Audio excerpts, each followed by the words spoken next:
Dr. Rainey, it's such a pleasure to have you here, and I've already learned so much reading some information that you sent to me, and then lots of things on the internet, and we'll be making that available to everyone else too, because I think we think going to the dentist, most of us think it's not a real pleasant experience, but we get through it. We know it's important.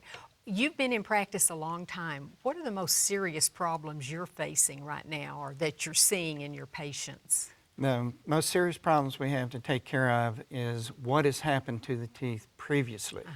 How have they been treated? Did somebody touch them with a high-speed drill? Are the teeth beginning to break down? And what is it going to take to put those teeth back together to mimic biology? And that's called applying the principles of biomimetic dentistry. And I'd never heard that term. What does that mean again? And it's pretty much self-explanatory. We're mimicking the biology of the natural dentition. Oh, okay. With these marvelous bonding agents we have today, we can come very close and in certain circumstances actually exceed the original strength of the tooth. So first of all, I guess dentists and dental schools need to know more about the structure of the original tooth. Yes, we have one school that is actually endorsing this, and it's in California. And you think about how long the bonding agents have been around. It was first proposed in 1957, and then really began to work on it in the 1960s.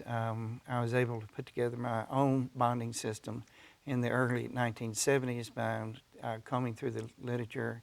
And then you had the cosmetic craze that really kicked everything off, and gave us materials we needed to work with, and the research and the biology and everything else behind it.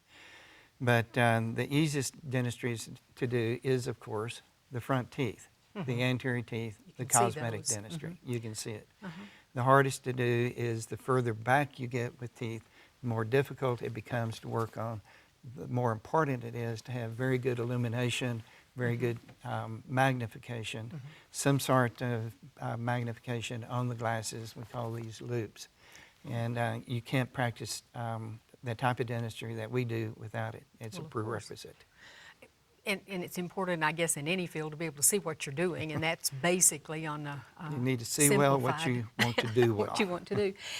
You talked about the high-speed drill, and that's all many of us have ever been exposed to. But you said that is the cause of about 50% of the problems? I would say over 80% really? of what we see is the initial violation of that tooth with a high-speed drill because of the microfracturing that drill causes. And when the high-speed drill was introduced in 1953, it was immediately recognized. And I was fortunate to see some of those films in dental school. And with these very young eyes of a very young man, I could actually see it happening in the teeth. So it wasn't a myth or anything. It looks like a spider web as you run it through the teeth. So you knew. You may not have known what to do about it at that time, but you could actually see what damage that was causing. Well, that's where I started getting crosswise my profession, because I began to feel like no dentistry is the best dentistry. So what can you do to avoid that? And if you must go into that tooth, what can you do minimally invasive like on that term. tooth? Okay. And you look back at some of the little micro preps I was trying in the 1970s to put in very small fillings using a very slow speed drill to identify the decay. And then the articles began to come out in 1977. One of the most important articles was by Takeo Fujiyama out of Japan. And that's where I knew I had found where I needed to be, right there. And what they were doing was identifying the decay and then taking the decay out, and without anesthetic. Okay. Oh, really? And we even on children or younger people? Oh, yeah, we don't use anesthetic on children. It's extremely rare for us to use local anesthetic. Pediatric teeth have very little nerve endings in the teeth to begin with. Oh, they haven't matured to that level? It's the structure of the tooth itself. It has, as long as you don't heat them up, you don't use a high-speed drill on them. No wonder patients, little kids, like to come to your practice. I would. And our job is to kill the decay stop the disease. So on adults, they have two challenges. One of them is how to put those teeth back together, how to bond them back together properly. You're not talking about those plastic sealants? Or Well, is that sealants different? have pretty well been disproven. Oh. 50% of all sealants will fail, okay, unless you go in and you remove the decay in the tooth first, and then there are several different types of sealants you can use that will hold up, and that's why we can warranty our adult dentition. We call it the early intervention. We can warranty that on the teeth that come in under my care in my practice for a professional lifetime. Okay? Really? And remember, we're 33 years into that. And we see the original sealants we did 30 years ago come in on a routine basis. And you have good results of this because you're working on patients that were children and came in, and so their parents were educated and they were taught, and now you're seeing the results of your labor. We were doing 2 generations have been raised with that type of dentistry, and we're fortunate enough to be able to see 5 generations of patients. We'll see a 5th generation every single week in my practice. Somewhere they will fit within 5 generations of patients.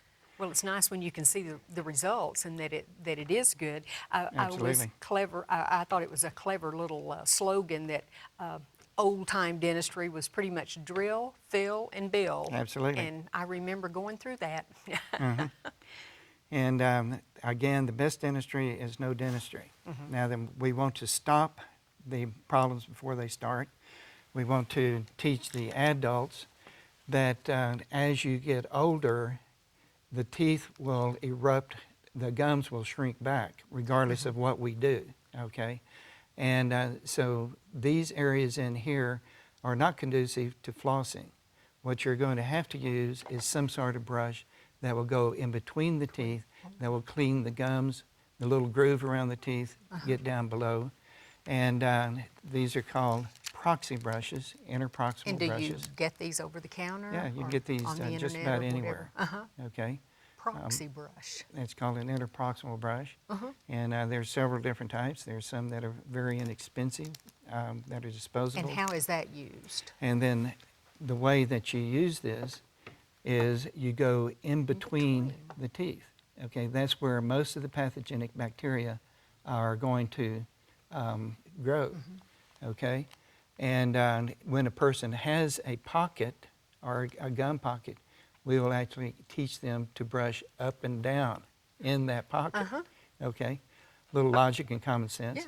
The most important thing is to drive some form of baking soda down into those pockets to make a hostile environment for the pathogenic bacteria, which require acid. They must have acid. And if you're driving baking soda down in there, if you're rinsing these pockets out with a water pick, a water flosser, an irrigator device with baking soda in it, then you make a hostile environment, and this will slowly, it's like moving a super tanker or trying to stop a locomotive. This has been going on possibly for generations. How do you change it overnight? You don't, okay? But you start with education, I guess. With education. You can start again with a miniature sandblaster using baking soda, okay? That's the only way you can strip off the bacteria in between the teeth, and most importantly, down below the gum lines. It gets rid of all of that plaque so the patient can begin to build their own probiotic neutral bacteria in between the teeth, so our procedures in treating gum disease and tooth decay will work. Go ahead. What about bleaching? You mentioned about the celebrity or our front teeth and making sure they look good, but the hardest part's in the back. Everyone seems to be bleaching their teeth. Is that really good for our teeth? As long as you control the acidity. Again, at some point in the day, you're going to have to go back to the baking soda. And I will point out that bleaching the teeth is nothing new. Thomas Edison's team worked on that in 1880. I see, so we're coming back around, I Coming guess. back I didn't around. realize that. And it really got formalized here in West Texas When I started practice, we were bleaching teeth in the 1970s from information I had received from the dentists in West Texas where they had the deep fluoride stains in teeth. Oh, So it's okay. been around. It's been around a long while time. then. And I don't think we can emphasize enough about the pH. That's really the most important thing, that we want to get to around a level 7. Right. Uh-huh. Anything that increases pH over 7. Look at the mouthwashes out there. You can get these little devices on the internet. This is a swimming pool Oh, it is. pH meter. Okay, it works on swimming pool water. It works on any type of mouthwash, anything you can think of out there. And a lot of these mouthwashes are acidic enough to start your car if your battery acid's low. I see, okay. So And this is actually a powder. That's a powder. When I was growing up, my mother always had us brush our teeth with baking soda, and I'd love it when I'd go to my friend's house and they had toothpaste. Which unfortunately But had that sugar in it. had lots of sugar. No wonder I liked it.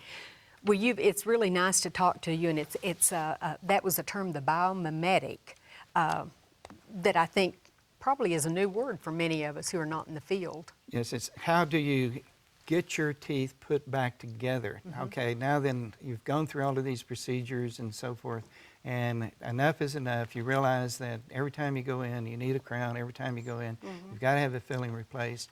And my original Biomimetic restoration from 33 years ago is still there.